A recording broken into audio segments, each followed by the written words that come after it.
Commençons par une petite comparaison physique entre le Galaxy S5 et son prédécesseur, le Galaxy S4. L'écran est un tout petit peu plus grand, mais la différence de taille entre les deux appareils est assez nette. Au dos, le plastique lisse a laissé la place à un plastique mat creusé de petits points. À l'intérieur, comme d'habitude, Samsung a intégré tous les composants les plus haut de gamme. On pourrait difficilement faire plus sur un smartphone. L'appareil fonctionne avec Android KitKat, la version la plus récente du système de Google. L'écran Super AMOLED Full HD et le processeur Snapdragon 801 procurent une excellente réactivité. Le capteur photo atteint 16 mégapixels. L'appareil s'avère très rapide au déclenchement. Il est truffé de fonctions un peu gadget et de filtres, comme sur tous les smartphones haut de gamme. On trouve aussi des modes avancés, comme la mise au point sélective, pour changer la mise au point après coup, mais il faut que les sujets soient nets et bien distincts. En mode vidéo, on peut capturer des images en ultra haute définition. Par contre, on perd alors certaines options, comme le mode HDR, la prise de vue pendant un enregistrement vidéo, ou, plus embêtant, le stabilisateur, mieux vaut alors ne pas trop trembler. On peut aussi filmer en accéléré ou au ralenti.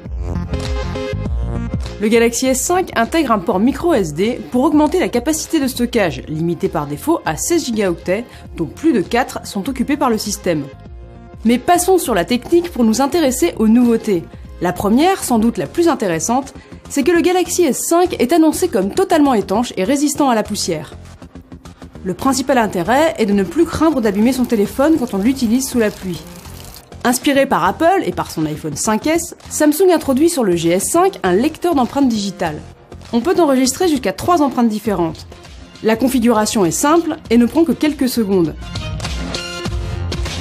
Mais à l'usage, il faut souvent s'y reprendre plusieurs fois avant de parvenir à déverrouiller l'appareil. Peut-être parce qu'il faut glisser son doigt sur la zone, contrairement à l'iPhone 5S où poser son doigt suffit. Nouveauté par rapport à Apple, le capteur d'empreinte est censé servir à payer ses achats sur Internet avec PayPal.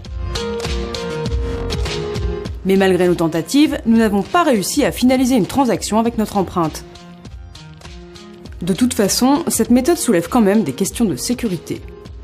Autre nouveauté, au dos de l'appareil, on trouve un cardiofréquencemètre pour surveiller son rythme cardiaque.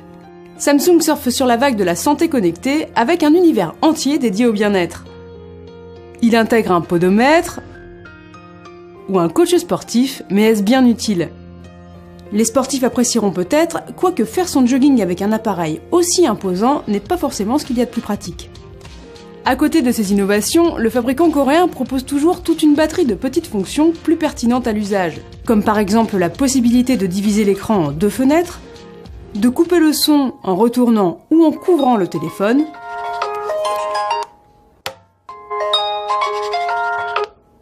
un mode privé qui permet de protéger certains contenus par un mot de passe, ou bien une boîte à outils qui offre 5 raccourcis vers ses applications préférées. Samsung propose aussi des options intéressantes. On peut par exemple combiner le Wi-Fi et les réseaux mobiles pour télécharger plus vite des fichiers volumineux. On trouve aussi de nombreuses options pour personnaliser son téléphone. On est loin de l'univers figé des iPhones d'Apple, grand concurrent des Galaxy de Samsung. Pour finir cette première prise en main rapide, précisons que le Galaxy S5 propose aussi un mode ultra économie d'énergie qui permet, selon le fabricant, de tenir plus de 24 heures quand il ne reste que 10% de batterie. L'appareil passe alors dans un mode basique, écran noir et blanc et applications limitées. Le Galaxy S5 est très agréable à utiliser, bien que vu le nombre d'options proposées, il faut quelques jours pour ne plus se perdre dans les menus. A priori, il tient toutes les promesses d'un appareil haut de gamme, mais c'est le moins qu'on puisse attendre d'un smartphone vendu 679 €.